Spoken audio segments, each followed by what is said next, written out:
오늘 말씀은 사도행전 14장 1절부터 7절까지입니다. 사도행전 14장 1절부터 7절.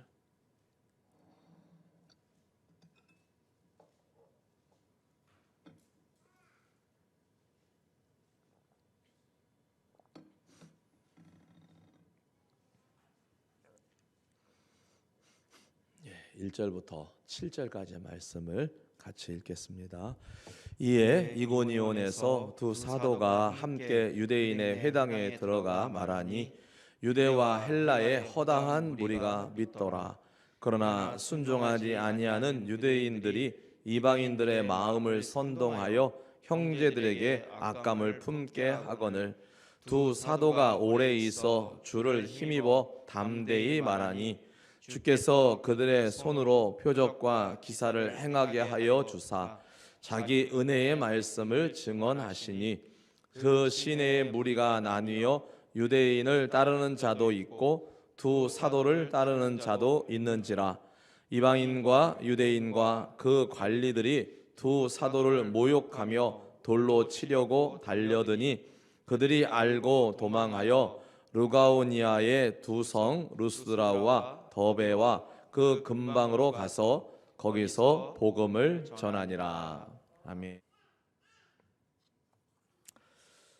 사도 바울과 바나바가 안디옥, 우리 지난주에 봤던 비시디아 안독이 아니라 수리아 안디옥 지방에서 전도, 그러니까 선교사로 파송을 받아서 첫 번째는 그 바나바의 고향인 구브로 섬에 가서 복음을 전했었고, 그 다음에는 이제 바다를 건너와서 비시디아 안디옥에 가서 복음을 전했다라고 말씀을 받습니다.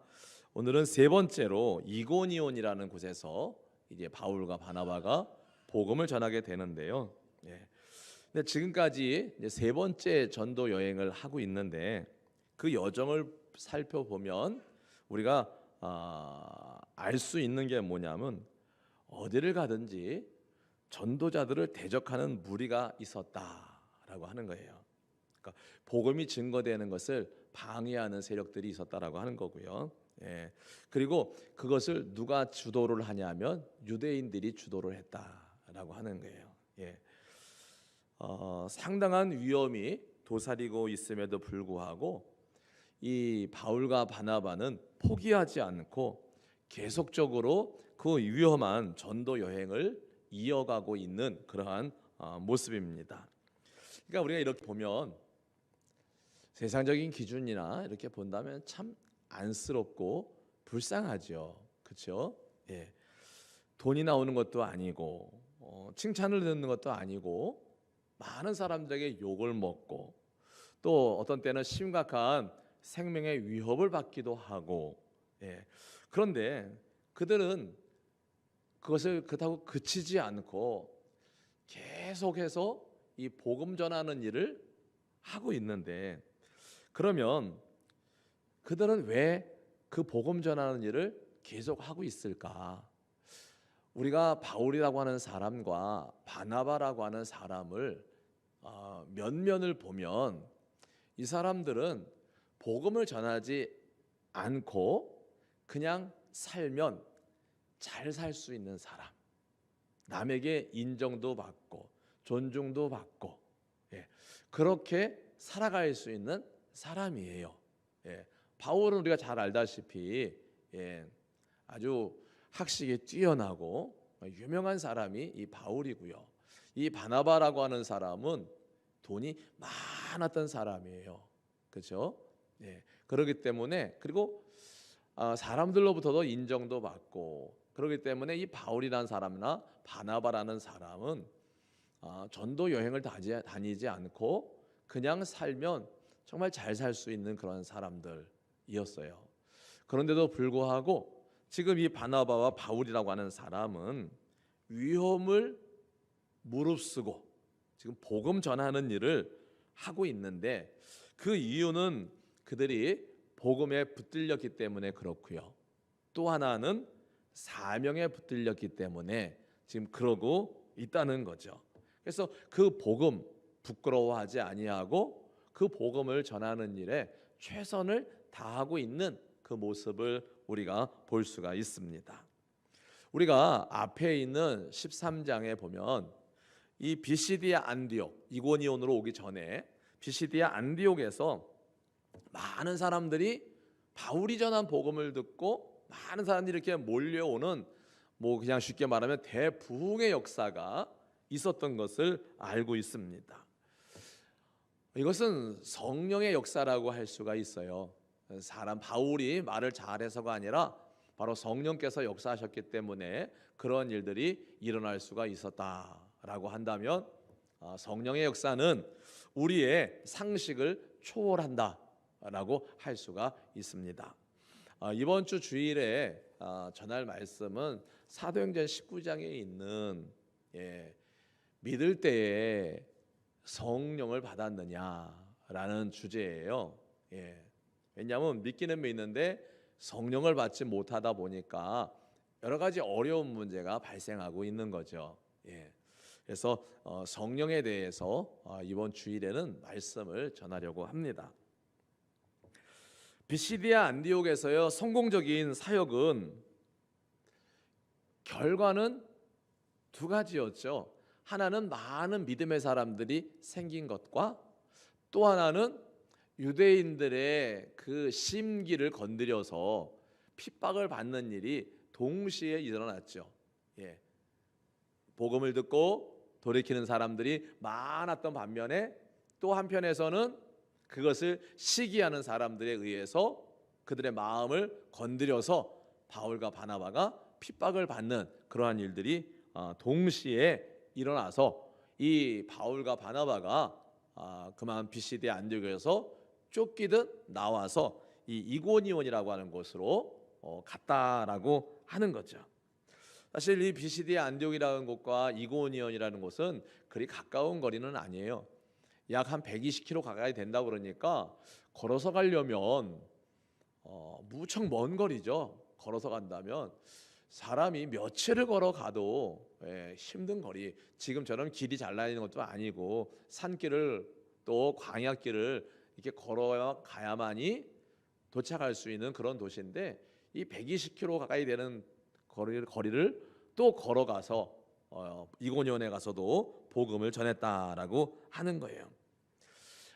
유대인들에게 의해서 그 비시디아 안디옥에서 쫓겨나기에는 했지만은 긍정적으로 보면 또 다른 곳에 가서 신속하게 복음을 전할 수 있는 기회를 갖게 되었다라고 생각할 수가 있습니다. 그래서 그들은 쫓겨났었지만은 지금 이고니온으로 가는 그들의 발걸음은 그리 무겁기만 한 것만은 아니라고 하는 거죠.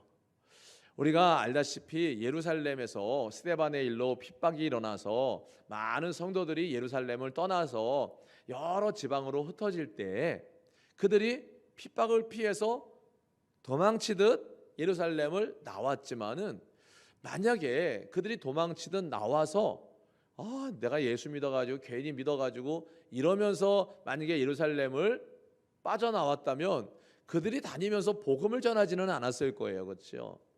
그런데 그들은 복음 때문에 핍박을 받아서 예루살렘을 떠날 수밖에 없었지만은 그것을 불평하거나 원망하기보다는 또 다른 곳에 가서 복음을 전하라고 하시는 우리 주님의 뜻으로 알고 가는 곳마다 복음을 전하고 교회를 세웠다라고 하는 것입니다. 그 중에 대표적인 교회가 안디옥 교회라고 하는 것이죠. 그러면 이 이고니온이라는 곳에서는 어떤 일이 벌어졌을까라고 하는 거죠. 1절에 보면 이고니온에서 두 사도가 함께 유대인의 회당에 들어가 말하니 유대와 헬라의 허다한 무리가 믿더라라고 돼 있어요. 유대인의 회당에 들어갔다라고 했죠. 유대인의 회당에. 우리가 앞에서도 보면 그런 말씀을 전했습니다. 유대인에게 복음을 전하지 않게 된 이유를 설명을 했었죠.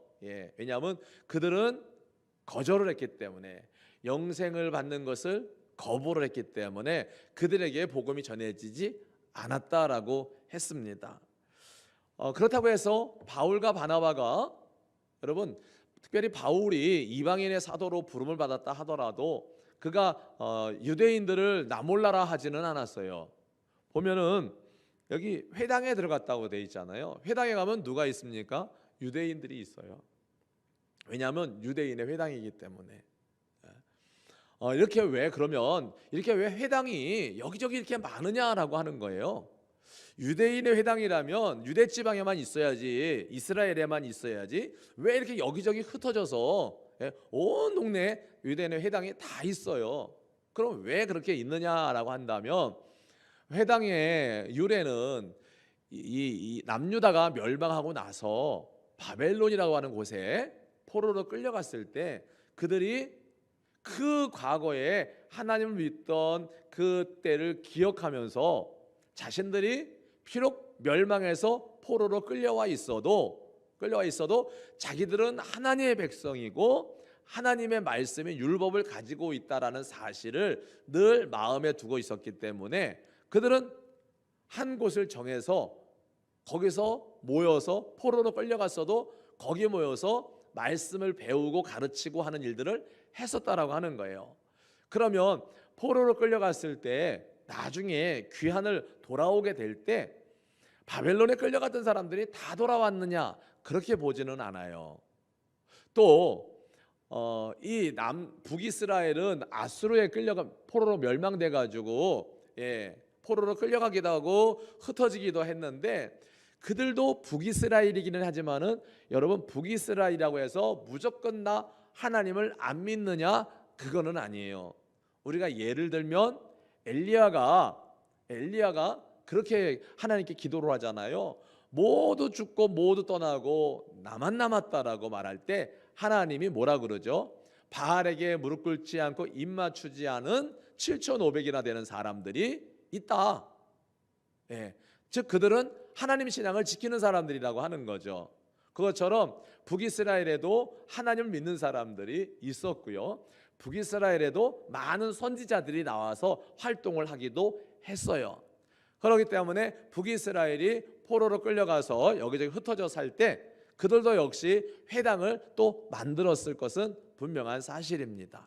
그렇게 봤을 때 여기저기 유대인들이 흩어져 있고 유대인들이 말씀을 공부하고 전하기 위해서 만든 장소들이 있는데 그것이 바로 회당이라고 하는 거죠. 여러분, 지금도 유대인들은요, 미국이 표현이 좀 그럴지는 모르지만은 미국이란 나라가 인종시장이라고 그러잖아요. 거기에 모든 유색인종서부터 뭐 다 있다고 그러잖아요. 그것처럼 여러분, 그 이스라엘이라는 나라를 가보면 거기도 마찬가지예요. 거기도 인종시장과 같아요. 아랍계 유대인, 러시아계 유대인, 아프리카계 유대인 다 있어요. 그렇기 때문에 거기도 유대인들이 나라를 세우면서, 이스라엘이라는 나라를 세우면서 외국에 이렇게 디아스포라라고 하는 이렇게 이스라엘 땅 바깥에 살던 유대인들, 그들이 다 많은 사람들이 들어오게 됐거든요. 그때 거기에는 백인, 홍인, 흑인, 황인 다 있어요. 그래서 이스라엘이라는 나라도 인종시장과 같이 표현이 좀 그런 표현을 쓰니까 그것처럼 모든 얼굴색을 가진 유대인들이 다 살아요. 왜냐하면 이때 여기저기 흩어져서 살거든요, 다. 그러면 뭐 우리나라가 뭐 백이민족, 우리는 백이민족이라고 하지만요, 그들은 나가서 아프리카가 살면 아프리카 사람들과 결혼해서 후손을 낳고, 또 러시아나 이런 데 가면은 또 거기 가서 결혼해서 자녀를 낳고, 세월이 흐르다 보니까 러시아 사람처럼, 러시아 사람들이 백인이 아니죠, 홍인에 가깝잖아요. 얼굴이 불따르잖아요. 그런데 그 사람들이 유대인이라는 거예요. 그들은 엄마가 유대인이면 유대인이에요. 엄마가 유대인이면 유대인이에요. 그래서 그 다니는 곳마다 바울이 어딜 들어가요? 회당, 유대인의 회당에 들어가요. 그래서 거기 가면 유대인들이 분명히 있거든요. 그래서 유대인들에게도 복음을 전하기도 했죠. 그래서 오늘도 여기 이 이고니온에서도 회당에 들어가서 뭐를 했겠습니까? 마찬가지로 복음을, 즉 예수님을 그들에게 전했다라고 하는 거예요.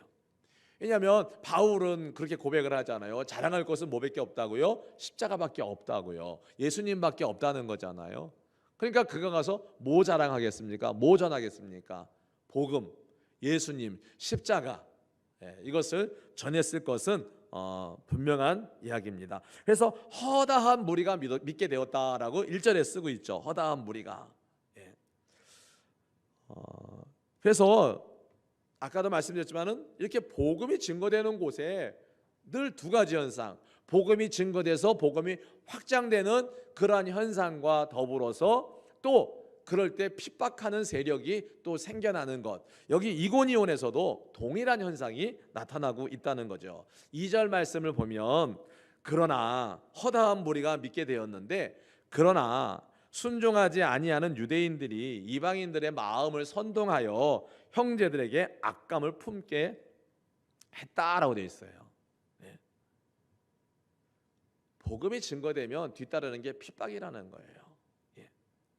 사단이 왕노릇하는 이 세상에서 전도하게 되면 마귀가 과연 가만히 있겠냐는 거죠. 지난 주일에도 말씀드렸잖아요. 마귀 사단이 제일 싫어하는 게 우리가 성도들이 기도하는 건데, 성도들이 기도를 시작을 하면 가만 냅두겠냐는 거죠. 이런저런 일 만들어서 기도 못하게 만들고, 그런 일이 벌어진다는 거죠. 여러분, 우리가 지금 세 번째 도시에 와서 전도를 하고 있는데요, 구브로에서 복음을 전할 때 거기 총독 서기오 바울이 복음을 듣고 회심을 했거든요. 그때 그 서기오 바울에게 영향을 미치고 있던 누구죠? 마술사 엘루마라는 사람이 어떻게 합니까? 두 사도를 대적을 했다라고 되어 있어요. 대적을 했다. 이 비시디아 안디옥에서는 사도의 말씀을 들으러 많은 사람들이 모이게 되자 많은 사람들이 모이는 것을 보고 어떻게 해요? 유대인의 회당장들이나 유대인들이 어떻게 했다고요? 마음에 시기했다고 해요. 시기했다. 그리고는 어떻게 해요? 더 나가서는 바울이 하는 말들을 일일이 반박을 하고, 더 나가서는 당시에 경건한 귀부인들, 그 시인의 비시디아 안디옥 시인에 있는 유력한 자들, 힘 있는 사람들, 이런 사람들을 선동을 하죠. 선동을 해가지고 뭐 합니까? 두 사도를 박해해서 쫓아내는 일을 했다는 거죠. 그러니까 구브로에서도 그랬고 비시디아 안디옥에서도 그랬고 오늘 이고니온이라고 하는 곳에서도 여전히 동일한 일이 벌어지고 있다라는 사실이에요. 순종하지 아니한 유대인들이라고 하는 것은 믿음을 거부하고 생명력 있는 복음을 받아들이지 않고 인본주의적인 유대교에 깊이 빠져있는 유대인들을 말해요. 비시디아 안디옥 교회에서는 13장 46절에 이 순종하지 아니하는 자들을 어떻게 표현하고 있느냐면 이렇게 표현해요. 하나님의 말씀을 버리고 영생 얻기에 합당하지 않은 자로 자처하는 자, 이렇게 표현되어 있어요. 그들이 이방인들을 선동을 해가지고 바울이 전하는 복음을 받아들이지 못하게 하는 게 아니라 그것을 방해하고 있는 그런 모습을 볼 수가 있습니다. 이 선동했다라는 선동, 선동이 여러분 좋은 일에는 선동했다는 말을 안 써요. 이 나쁜 일에 선동한다는 말은 나쁜 일에 쓰이는 말이에요. 다시 말하면 이런 뜻입니다. 교묘한 말로 사람들을 설득을 해요. 그래가지고 자기 편으로 만들어가지고 함께 반대하고 배척하고 핍박하는 것, 이게 선동이에요. 그러니까 선동은 나쁜 의미로 쓰인다라고 하는 거죠. 그래서 내가 잘못했어요. 내가 틀린 거예요. 근데 그것을 주장하기 위해서 사람들을 끌어들이는 거, 이게 선동이라는 거죠. 아무리 많은 사람들이 거기에 합류를 해도 자기 편을 만들어도 틀린 거는 틀린 거죠. 민주주의의 약점이 그런 부분이에요. 다수결이면 무조건 다 되는. 예. 여러분, 정말 민주주의는 이제 사실 교회는 민주주의가 통하는 데가 아니에요. 예. 교회는 민주주의가 통하는 데가 아니고 뭐가 통하는 데예요? 말씀이 통하는 데. 예. 그래서 제가 가끔 말씀드리죠. 우리가 아무리 교회가 좋은 일이고 아무리 우리가 좋은 일이라도 그것이 하나님의 뜻에 어긋나면 그거는 잘못됐다. 세상의 민주주의의 약점이 뭐냐면 다수결이면 다 되는 거예요. 아니에요. 민주주의는요, 다수결 원칙이기는 하지만은 결코 소수의 의견이 무시되는 것은 민주주의가 아니에요. 예. 그래서 선동이라고 하는 것은 결코 옳지 않다라고 하는 것입니다. 예.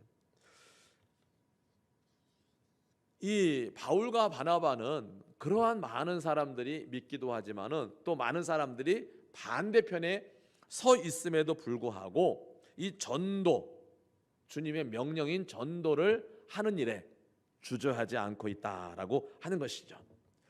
명령을 따르는 데 있어서는 이유가 필요 없죠.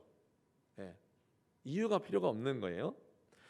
핍박 속에서도 바울과 바나바가 계속 전도하는 이유는 첫째는 명령이고 둘째는 사명이기 때문에 그래요. 그렇기 때문에 바울과 바나바는 그러한 핍박 속에서도 복음을 전하는 일을 계속 했다라고 하는 것입니다.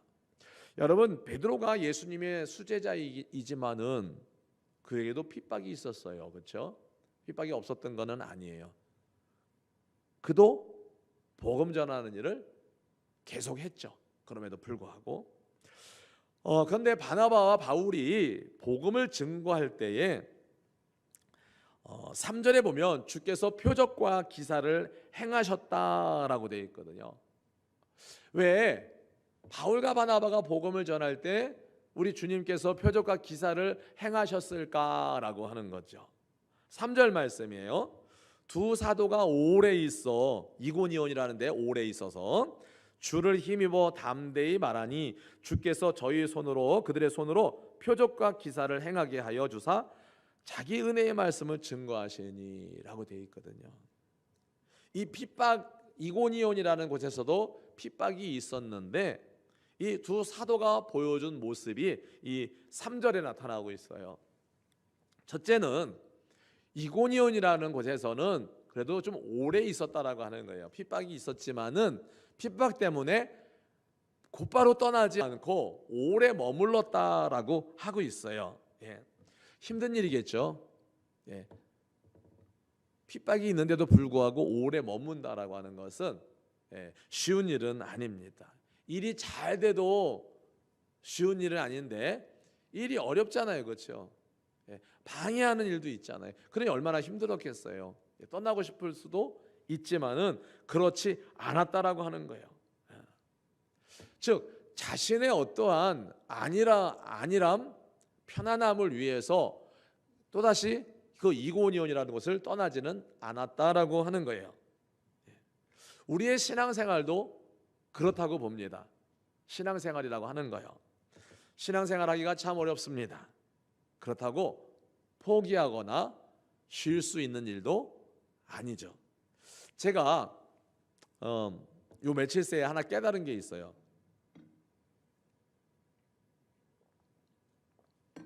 우리가 잠을 자면 모든 일은 다 쉬잖아요. 그렇죠? 하루 종일 힘들게 일했어도 잠자리에서 잠이 들면 다 쉬잖아요. 그렇죠? 근데 잠이 들어도 안 쉬는 게 하나 있더라고요. 숨 쉬는 일. 이거는 안 쉬더라고요. 그렇게 봤을 때 지난주 이제 기도에 대해서 말씀을 전했지만은 그러면서 가만히 생각을 하는 거죠. 그래, 우리가 기도는 성도의 호흡이라, 영적인 호흡이라고 그러는데 우리가 아무것도 안 하는 누워서 잠자는 시간에도 호흡은 하고 있듯이 우리 성도가 기도하는 일을 쉬거나 멈춰서는 안 될 것이다라는, 그러면은 기도를 멈춘다라고 하는 것은 곧 여러분 자다가 숨 안 쉬면 어떻게 된 거예요? 간 거잖아요. 그렇죠? 그것처럼 성도가 기도를 게을리하고 쉬거나 안 하는 거는 바로 우리 영적인 생명이 죽었다, 죽어가고 있다, 이렇게 볼 수도 있다는 거죠. 그래서 기도하는 일을 우리가 물론 새벽 예배, 금요 기도회, 또 그 밖의 시간 교회 나와서 기도하실 수 있죠. 하지만은 혹 그것이 여의치 않을 때에는 있는 곳에서라도 기도를 해야 된다. 그게 어떤 어린아이가 교회 학교 선생님한테 배웠대잖아요. 잠을 자러 들어갈 때 꼭 신발, 실내화를, 그러니까 우리나라 개념은 아니죠. 실내화를 꼭 침대 밑에 넣어놓고 밑으로 쑥 집어넣어놓고 그러고 자라 그랬대요. 그리고 아침에 일어나면 신발을 꺼내야 되잖아요. 신발을 꺼내려면 무릎을 꿇고 엎드려야 되잖아요. 그렇죠?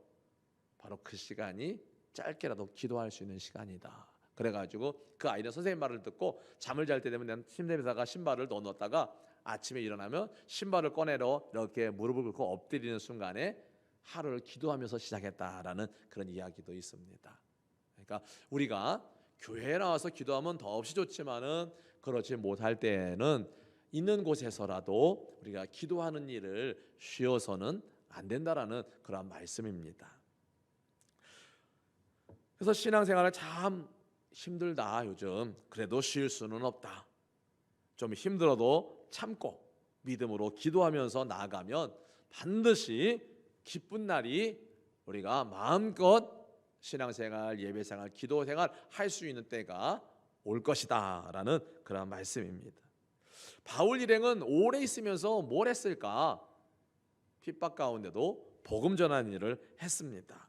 그러다가 5절과 6절의 말씀을 보면 정말 목숨이 위급한 그러한 긴박한 위험의 순간이 왔을 때에 더 이상 복음을 전하는 일이 불가능한 그러한 상황에 왔을 때 이고니온을 탈출하고 있습니다.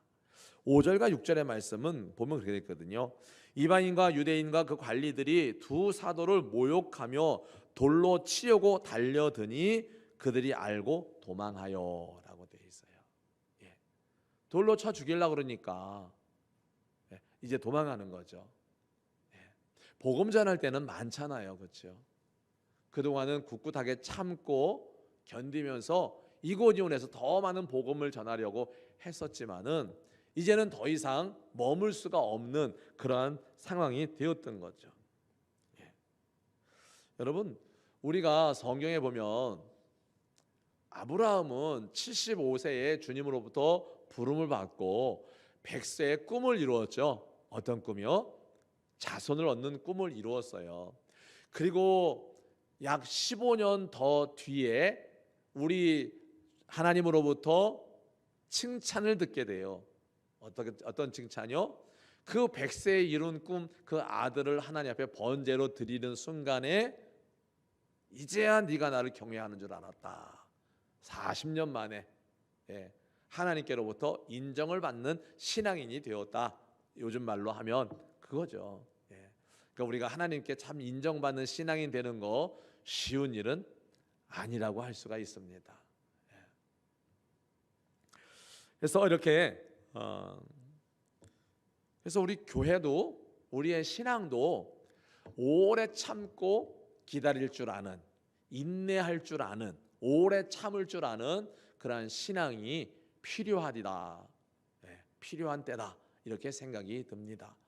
요즘 사람들은, 특별히 요즘 아이들은 더하죠. 참는 거, 견디는 거 잘 못하잖아요. 잘 못하거든요. 그 이유 중에 하나가 예전에는 자녀들이 많다 보니까 그 일일이 못 들어주잖아요. 얘기를요. 그랬는데 그러니까 참아서 기다려야 돼요. 근데 요즘은 하나, 둘 이러다 보니까 해달라면 부모들이 얼른 해줘요. 예. 그러니까 애들이 좀 참을성이 좀 적다. 모든 아이들이 다 그런 건 아니지만은 그렇다고 합니다. 그래서 우리가 하나님을 신뢰한다면 어떤 경우에도 포기하거나 내려놓지 말고 참고 기다릴 줄도 알아야 된다라고 하는 거죠.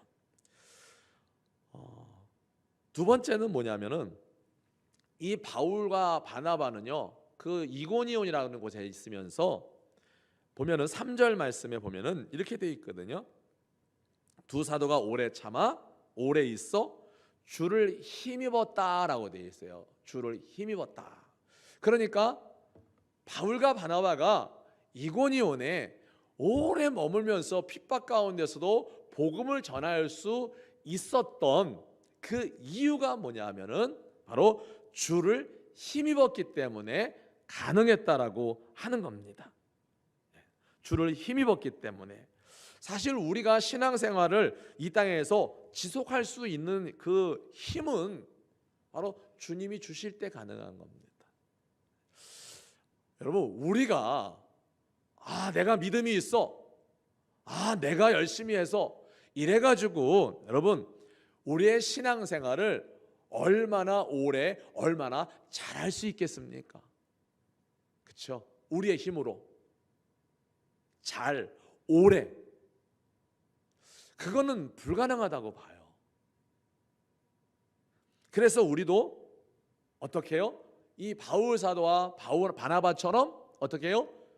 주를 힘입을 때 우리가 신앙생활을 잘할 수도 있고 오래 지속할 수도 있다라고 하는 거죠.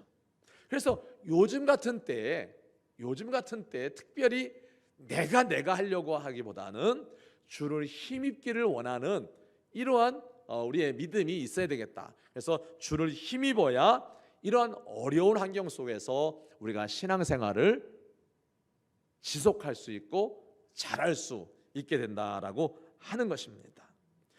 여러분 13장 43절에서 바울의 설교를 듣고 많은 사람들이 두 사도를 따르게 되는 일이 있었죠. 13장 43절 피시디아 안디옥에서 있었던 일이에요.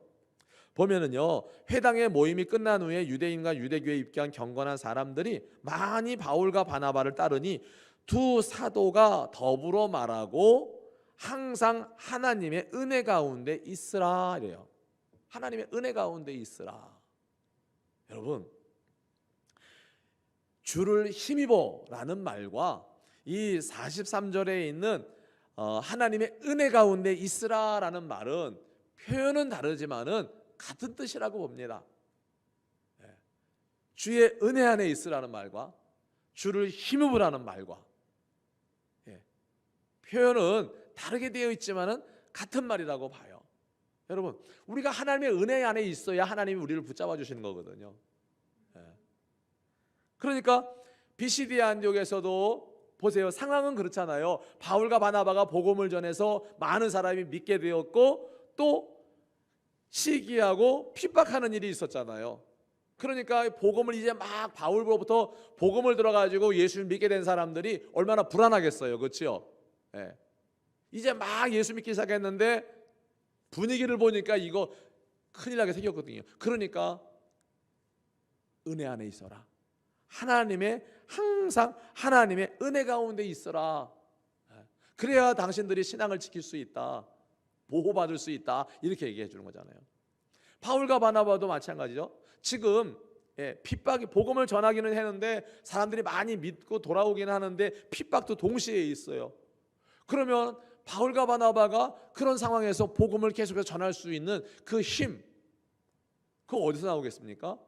바로 주를 힘입을 때, 주님의 은혜 가운데 있을 때 그게 가능할 수 있다라고 하는 거죠. 그러니까 우리도 주를 힘입고 주의 은혜 가운데 있을 때 우리가 신앙생활을 할 수가 있다는 거죠. 저도 여러분도 마찬가지입니다. 우리 주님이 말씀하셨죠. 세상 끝날까지 내가 너희와 함께 있겠다. 여러분 그 임마누엘의 축복이잖아요. 몇 주 전에 말씀드렸어요. 우리가 이 땅에서 예수 믿고 구원받은 다음에 우리가 하나님께로부터 받은 가장 큰 은혜의 축복이 뭐냐? 바로 임마누엘의 축복과 은혜라고 말씀드렸어요. 우리가 이 세상 끝날까지 우리 주님이 우리와 함께 하시겠다라는 그런 말씀. 예. 이게 얼마나, 예. 저는 이걸 설명할 때마다 제가 어렸을 때 이야기를 꼭 했었어요. 예. 저희가 이제 저쪽에 살고, 예, 저 북쪽에 살고, 의정부 시장은 저 아래에 있으니까 거리가 꽤 멀어요. 옛날에는 버스도 걸어 다녔거든요, 다요. 제가 어렸을 때 엄마가 시장을 보러 갔다 오신대요. 그러면은 절대 안 데리고 가려고 그러시죠, 엄마는. 왜요? 꼬맹이 데리고 가면은 힘드시잖아요. 그런데 뭐 사다 준다고 달래고 저를 뛰어놀라고 하세요. 그러면 저는 필사적으로 따라가요. 네. 왜요? 집에 있으면 하나밖에 못 얻어 먹지만은 쫓아가면 내가 원하는 거 2개, 3개 얻어 먹을 수 있거든요. 그러니까 기회다 싶어가지고 기를 쓰고 쫓아가는 거예요. 예. 엄마랑 함께 있으면 많이 먹거든요. 가면. 예.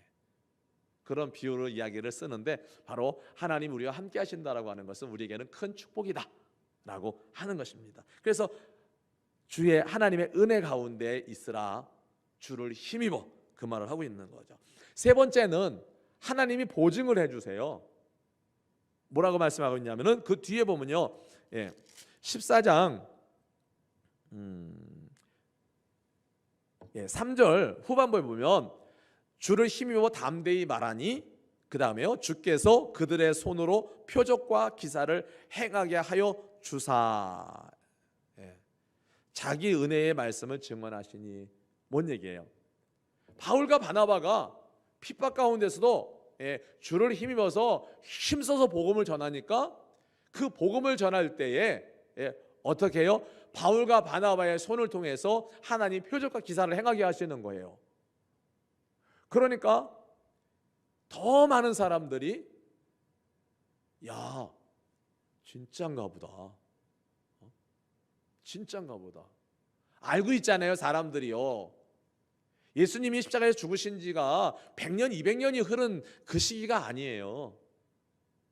그렇기 때문에 예수님이 행하시면서 많은 기적과 표적을 행하신 사실을 알고 있단 말이에요. 그러니까 이 사람들이 예수님에 대해서 십자가의 복음을 전하면서 표적과 기사를 행하니까 뭐가 됩니까? 바울이 전한 예수님과 십자가를 보증해 주는 게 되는 거예요. 이 표적과 기사가요. 이고니온에서는 그런 일도 함께 일어나고 있었다라고 하는 것이죠.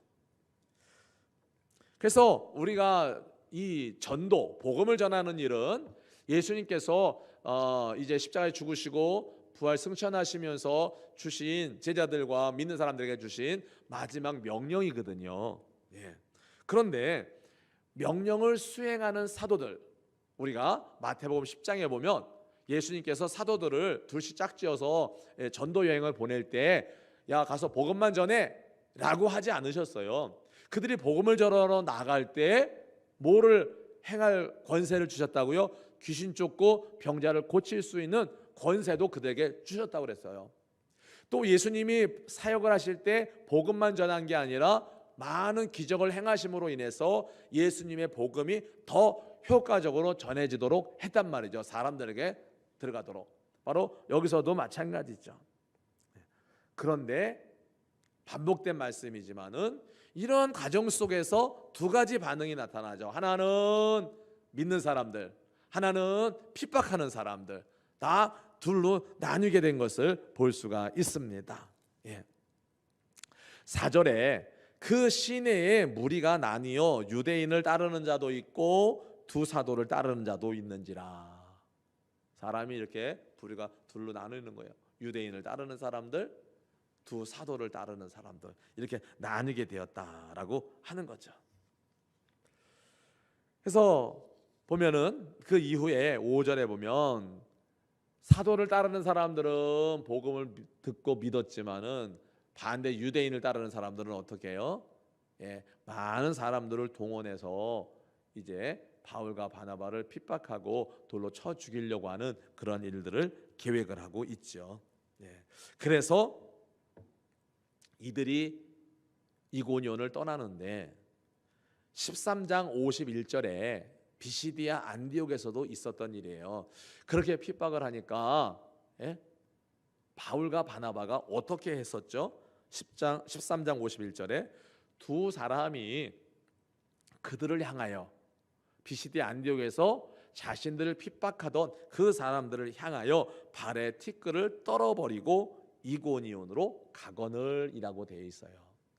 예수님께서도 마태복음 10장 23절에 이 동네에서 복음을 전하러 니네가 이 동네를 갔는데 그 동네에서 너희들을 핍박을 하면 거기 머물지 말고 다른 동네로 가라, 이렇게도 예수님도 말씀을 하셨어요. 그래서 역시 지금 두 사도는 어떡합니까?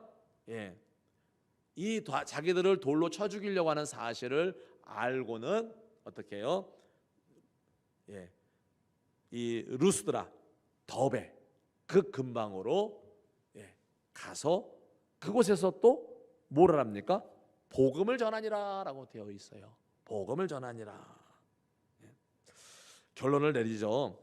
우리의 신앙이 그런 것 같습니다. 이런저런 일로 힘들다고 어렵다고 포기해서는, 중단해서는 안 될 거라고 생각이 됩니다. 아까 말씀드렸던 것처럼 잠을 자면서 숨을 멈추지 않는 것처럼 어떠한 일이 있어도 잠을 자다가도 숨을 멈추면 안 되는 거예요.